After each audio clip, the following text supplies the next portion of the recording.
एक बड़ा एक छोटा।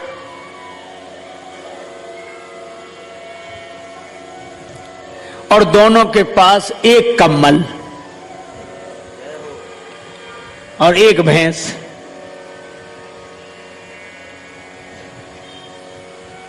बंटवारा हुआ तो छोटा भाई बोला भैया आप जैसा बंटवारा करो वैसे ही ठीक। ये बंद कर दो थोड़ी देर। तो बंटवारा मालूम क्या हुआ? बड़ा भाई बोला कि देखो ऐसा है, ये कम्बल दिन भर तुम्हारे पास, रात को हमें दे दिया करो। क्या निर्णय किया? दिन भर तुम्हारे पास, रात को हमें। और ये जो भैंस है इसमें भी बंटवारा कर लो, आगे का हिस्सा तुम्हारा, पीछे का हमारा। अब बोलो कैसा निर्णय किया, निपटारा किया, बंटवारा। सो बेचारा एक भाई दिन भर तो कंबल रखे रहे अपने पास, दिन में जरूरत नहीं ओढ़ने की, और जैसे ही शाम होने लगे सो वो कहे हमारा कंबल हमें दे दो। सो रात भर कंबल ओढ़ के आराम से सोए, और सवेरा भैया ले जाओ अपना कंबल, दिन भर तुम रखो। और भैंस का आगे का हिस्सा छोटे भाई को दे दिया, सो बेचारा खिलाए पिलाए वो, और पीछे का हिस्सा उसका सो दूध वो दो है। बेचारा परेशान हो गया कि भाई तो प्राण लिए है, ऐसा निर्णय किया, ऐसा बंटवारा किया। एक महात्मा थे, बोले तुम घबराओ मत। महात्मा ने उनके कान में एक मंत्र गुनगुना दिया, बोले इसी का प्रयोग करना। ठीक है। तो उसको जैसी कम्बल दिन को मिला तो उसने क्या किया, कम्बल को जैसे ही मिला सो पानी की बड़ी नाद थी उसी में डुबो दिया और दिन भर भिगाए रखा। शाम आई, बोला हमारा कम्बल, बोली है ले जा। बोले ये क्या कर दिया? बोले हम अपने समय में कुछ भी करें, दिन तो हमें मिला ही है। बेचारा रात भर कंबल नहीं ओढ़ पाया, और सवेरे वो दूध दोहने बैठा, और वो छोटे भाई ने क्या किया, लिया डंडा। सो आगे डंडा दिखाया भैंस को। सो भैंस सीधी खड़ी, ना इधर करे उधर करे उधर करे। तो वो कहे ये क्या कर रहे हो? बोले आप तो अपने हिस्से में करो जो करना है, हम अपने हिस्से में कर रहे हैं।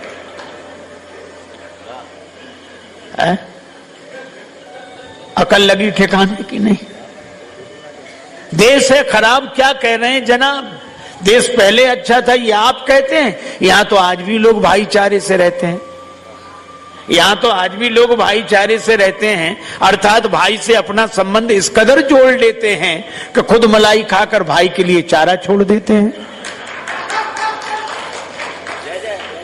खुद मलाई खाकर भाई के लिए चारा छोड़ देते हैं, और प्रेम अधिक उमड़े तो मामले को ही दबा देते हैं। कुछ तो अपने भाइयों को पशुओं की तरह पालते हैं और उनको अपने पीछे चलाने के लिए उनके आगे चारा डालते हैं, और प्रेम अधिक उमड़े तो मामले को ही दबा देते हैं। कोई न मिले तो भाई को ही चारे की तरह चबा लेते हैं ये। और इसीलिए मुझे लगता है कि इस बंधुत्व में जो विष आ गया है, इसमें संबंधों का अमृत घोलने के लिए श्री राम की कथा की आवश्यकता है, चिंतन की आवश्यकता है। एक बार एक महात्मा जी ने अपने 3 चेलों को उपदेश दिया कि बेटा कुछ परोपकार का काम किया करो। तीनों बोले जरूर करेंगे गुरुजी। लेकिन क्या होता परोपकार? बोले भूखे को भोजन, प्यासे को पानी, गरीब की सहायता, दीन दुखी की सहायता, यही सब परोपकार होता है। तीनों बोले करे। एक काम जरूर किया करो। हाँ गुरुजी जरूर। दूसरे दिन शाम को लौटे, कुछ परोपकार का काम किया? हाँ महाराज किया। क्या? बोले एक बुढ़िया सड़क पार नहीं कर पा रही थी, हमने उसका हाथ पकड़ा, उस बुढ़िया को सड़क पार कराई।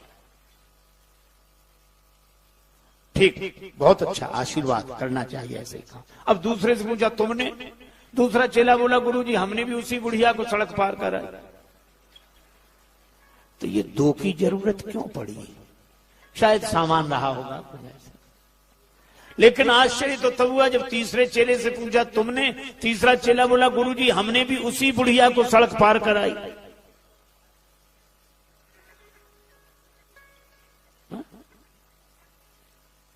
अब गुरुजी के आश्चर्य का ठिकाना नहीं रहा कि तीन की जरूरत क्यों पड़ी। एक बुढ़िया को सड़क पार कराने में तीन की जरूरत क्यों पड़ी?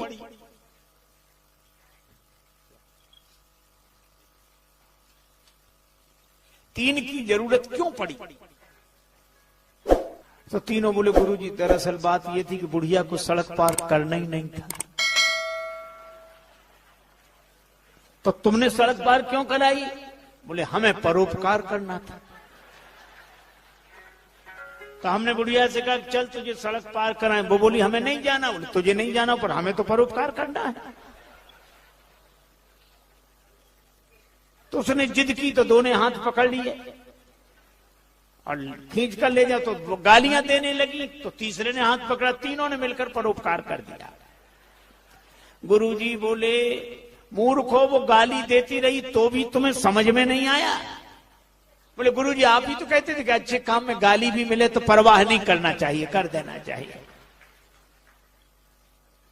अब बोलो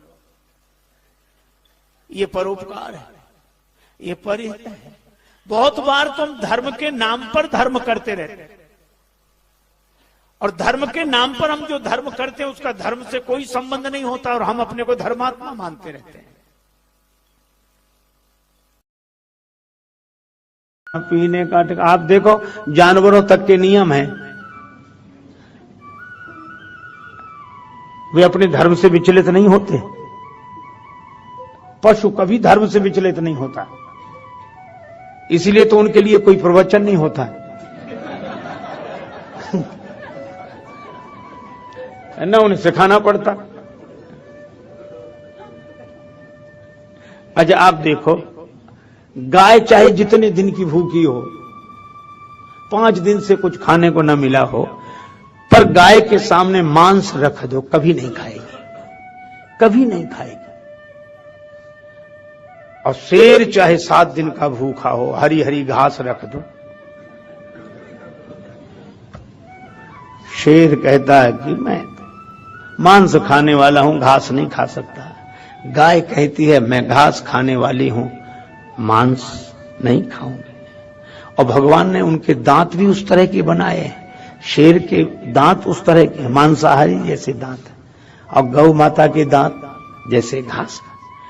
पशु घास खाने वाला पशु गाय बैल कभी मांस नहीं खाएंगे, मांस खाने वाले पशु कभी घास नहीं खाएंगे। एक आदमी ऐसा है चाहे जो खिला ले, घास खा जाए, मांस खा जाए और समझाओ तो आपकी खोपड़ी खा जाए। आप देखो उनके भी धर्म है।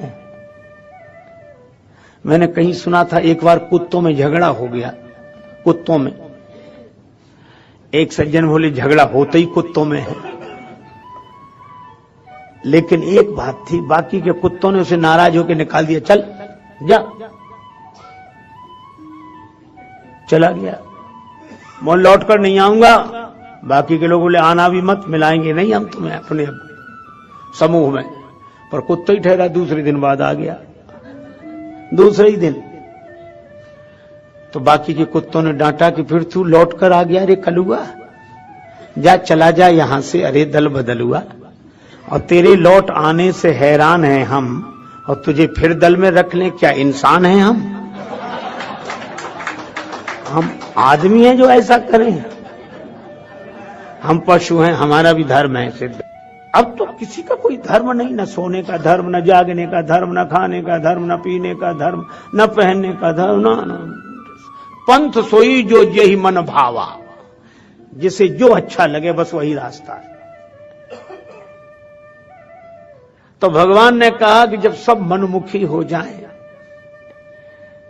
तो धर्म के अनुसार चलेंगे कैसे? तो भगवान धर्म की स्थापना के लिए आए। हमारा सोना भी भगवान से जुड़े, जागना भी भगवान से जुड़े, भोजन भी भगवान से जुड़े, वस्त्र भी भगवान से, आभूषण भी भगवान से।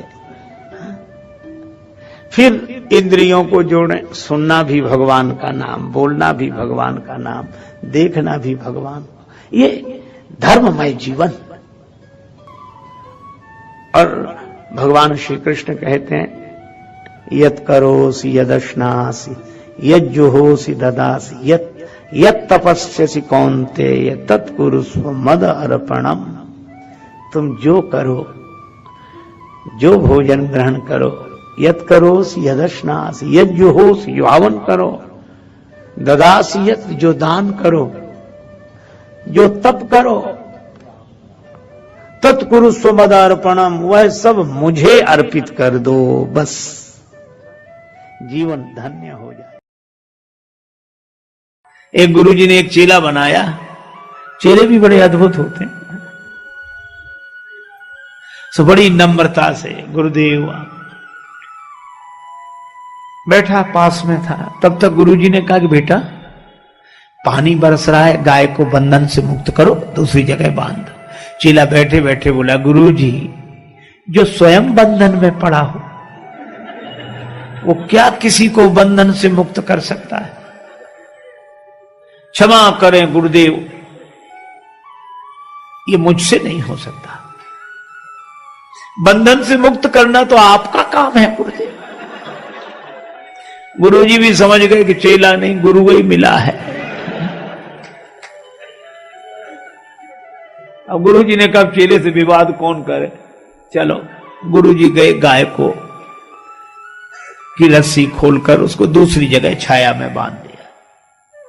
थोड़ी देर में गुरुजी फिर बोले बच्चा बाहर जाके देख पानी बरस रहा है कि बंद हो गया है। चेला बोला गुरुदेव ये बिल्ली आपके पास बैठी है, बाहर से ही आई है, आप तो इसके शरीर पर हाथ घुमाओ। शरीर गीला हो तो समझ लो पानी बरस रहा है, और शरीर सूखा हो तो समझ लो पानी बरसना बंद। गुरुजी फिर भी चुप रहे। अब रात को गुरुदेव को नींद ना आए, वो दिया जल रहा था। बोले बेटा ये दिया बुझा दे। चेला बोला गुरुदेव अब रजाई में घुस गए, अब कौन निकले बाहर। आप तो एक काम करो, क्या रामायण की बात याद करो, मुंह दिए नयन कतों को नहीं। आप तो आंख बंद कर लो, दिया को बुझा ही समझो। गुरुजी ने दिया बुझाया और सवेरे सवेरे एक भगत आया लड्डू लेकर, महाराज भगवान को भोग लगाओ, आप भी पाओ, सबको पवाओ। गुरुजी ने भगवान को भोग लगाया, बाल भोग लेकर बोले बच्चा प्रसाद लेगा। सो दौड़ा दौड़ा आया, बोले गुरुदेव मैंने आपकी 3 आज्ञाएं नहीं मानी है, चौथी भी नहीं मानूंगा तो घोर पाप लगेगा। ये तो लाइए